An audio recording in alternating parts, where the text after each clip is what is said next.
Have you ever wondered what makes things go boom in science class? Or what powers the battery in your phone? Well, get ready, because we're about to dive into one of the most exciting, energetic, and downright reactive families on the entire periodic table. I'm talking about the Group 1 elements, the alkali metals. These are not your everyday boring metals like the stuff your bike is made of. Oh no. These elements are so full of energy.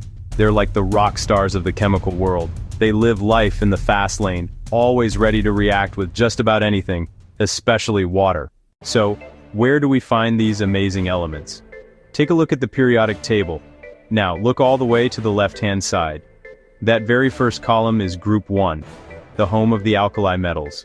Lithium, sodium, potassium, rubidium, cesium, and francium. Hydrogen sits on top because it also has one outer electron. But as a gas, it doesn't share metallic properties, so it's a special case, the quirky cousin. Why the name? From Arabic alkali, calcined ashes. Ancient chemists found plant ashes made slippery basic solutions, alkaline, rich in sodium and potassium compounds. Electrons fill shells like layers of an onion, and every alkali metal has one lonely outer electron. That electron is easy to give away, making alkali metals generous electron donors. Lose that one electron and you form a +1 ion. They eagerly bond with halogens in group 17, elements desperate to take one electron. This shared structure makes them a true chemical family with predictable patterns and explosive personalities. It's science you can count on. First up is lithium, atomic number 3, the lightest solid metal. It can even float on oil. Silvery, soft, relatively calm for group 1, and it burns with a brilliant crimson-red flame. Lithium-ion batteries pack huge energy in a lightweight package for phones, laptops, and electric cars. Next, sodium, atomic number 11, Na from natrium. A soft silvery metal that tarnishes almost instantly, stored under oil to avoid air and moisture. In sodium chloride, it flavors food. In our bodies, sodium ions help nerves fire and muscles contract. Its intense yellow-orange flame is the signature glow of sodium vapor streetlights. Moving down, we find potassium, K from kalium. Even softer and more reactive than sodium. It burns with a lovely lilac flame, often masked by traces of sodium. Biologically vital, supports nerve function, heartbeat, and the sodium-potassium pump in cells. Rubidium, atomic number 37, soft, silvery, can spontaneously ignite in air. Cesium, 55, pale golden, so soft and low melting it can liquefy on a warm day. Do not try this. It's the most reactive, stable alkali metal, exploding on contact with water. Finally, francium, intensely radioactive and vanishingly rare. Most metals are hard and strong. Alkali metals flip that script. Lithium is the hardest here, about like cold cheddar. Sodium cuts like firm butter. Potassium feels like refrigerated clay. Down the group, rubidium softens further, and cesium is almost wax-like at room temperature. Weaker metallic bonding as atoms get larger means softer metals and lower melting points. Melting points drop steadily. Cesium can melt on a hot summer day. Each step down adds an electron shell, pushing the outer electron farther from the nucleus. More inner shells shield the nucleus, like holding a balloon on a very long string, so the pull weakens. First ionization energy decreases down group 1, making the electron easier to remove.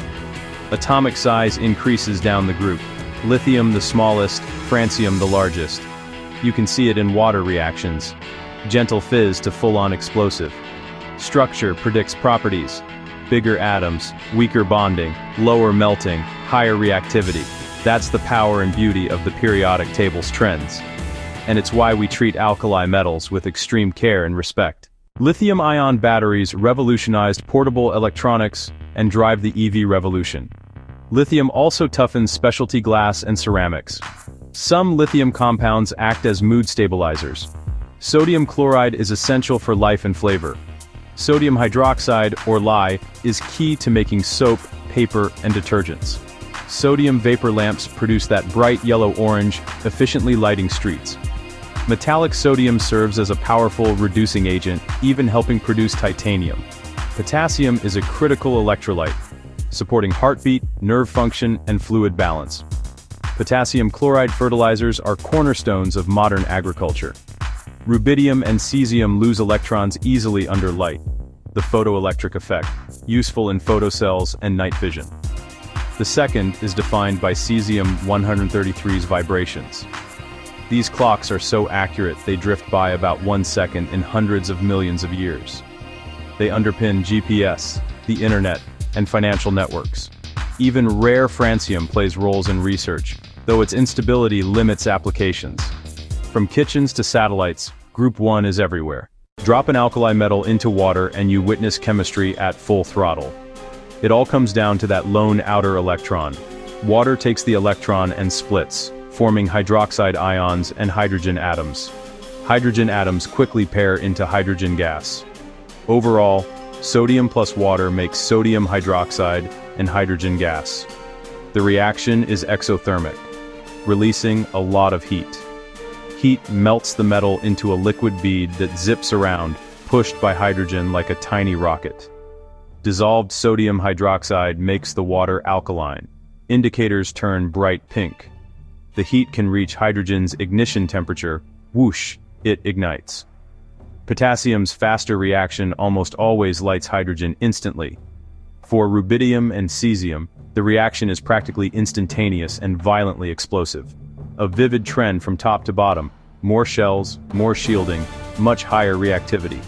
These demos demand professional controls and proper safety gear. It's a powerful demonstration of the immense chemical energy in these metals.